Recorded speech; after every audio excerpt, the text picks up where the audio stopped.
શું તમે ક્યારે દૂધી પૌવાની કચોરી ખાધી છે? તો એકવાર આ રીતે બનાવીને ચોક્કસથી ટ્રાય કરજો. એકદમ ટેસ્ટી બનીને રેડી થાય છે દૂધી પૌવાની કચોરી. તો એકદમ ક્રિસ્પી હોય છે, સરસ એવી જોઈ શકો છો.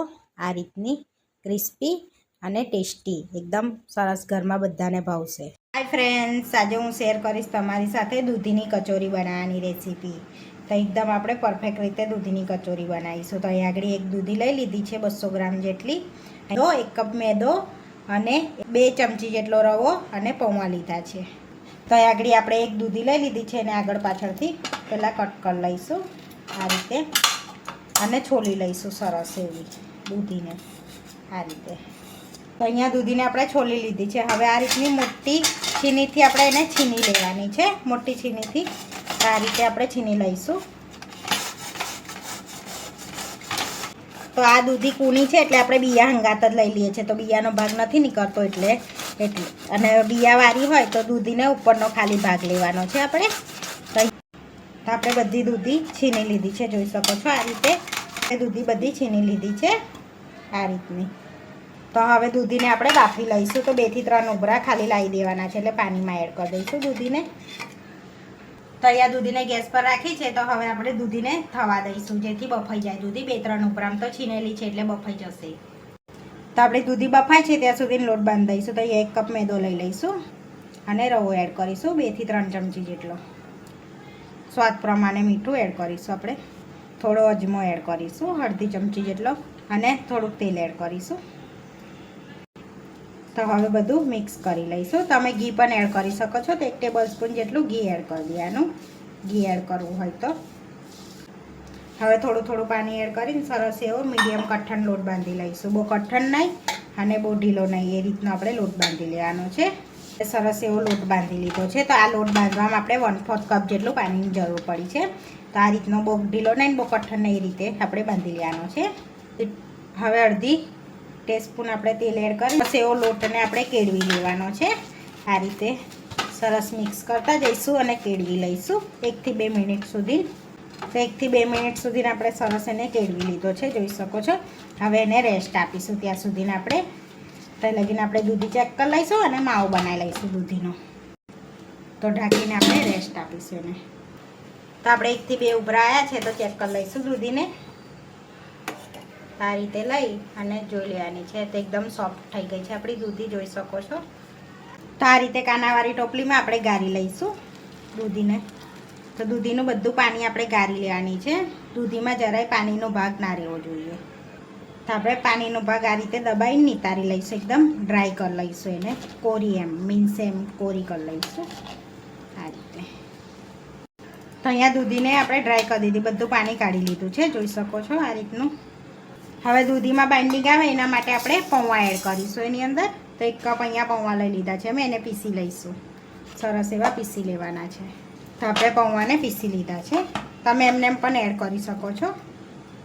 હવે એક પેનમાં આપણે થોડુંક તેલ લઈ લઈશું અને તેલને ગરમ થવા દઈશું. હવે આપણું તેલ ગરમ થઈ ગયું છે તો થોડુંક જીરું એડ કરીશું, થોડીક વલિયારી એડ કરીશું જેથી ટેસ્ટ સારો આવશે. થોડી હિંગ એડ કરીશું.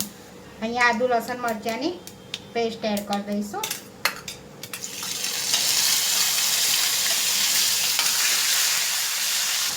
અને મિક્સ કરી અને શેકી લઈશું થોડાક આપણે.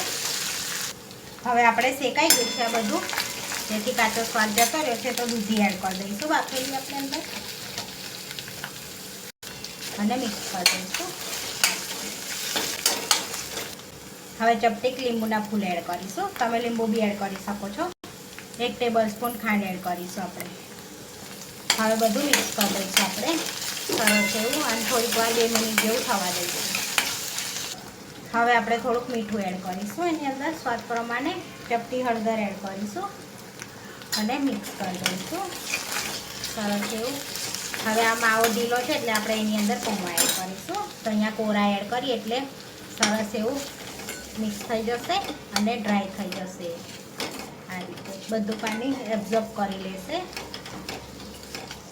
હવે એની અંદર ધાણા એડ કરીશું અને 1 ચમચી જેવો ગરમ મસાલો એડ કરી દઈશું.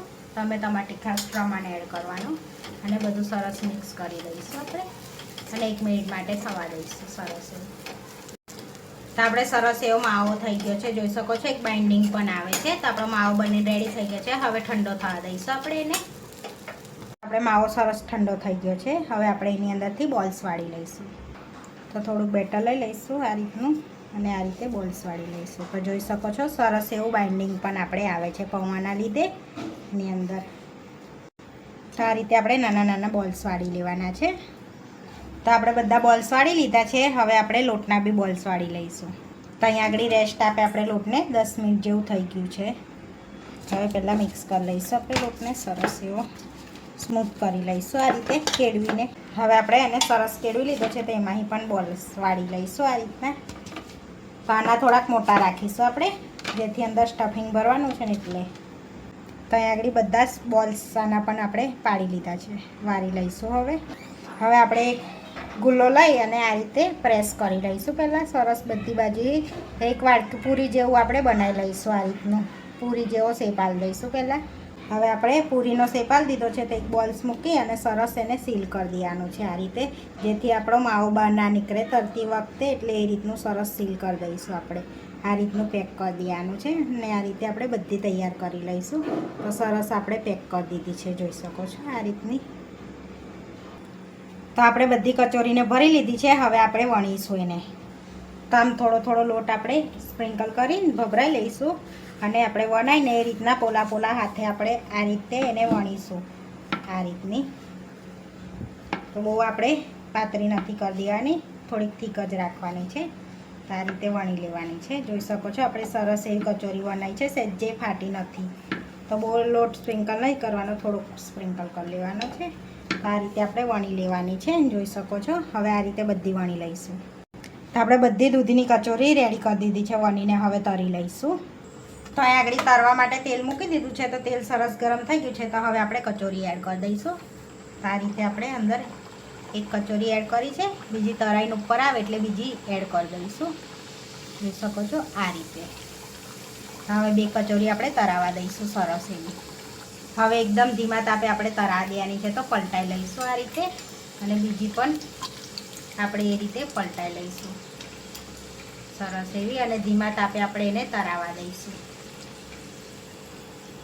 તો જોઈ શકો છો આપણી એકદમ ફૂલી ગઈ છે કચોરી પણ સરસ એવી આ રીતની. તો ધીમા તાપે તરાવા દઈશું આપણે સરસ એવી.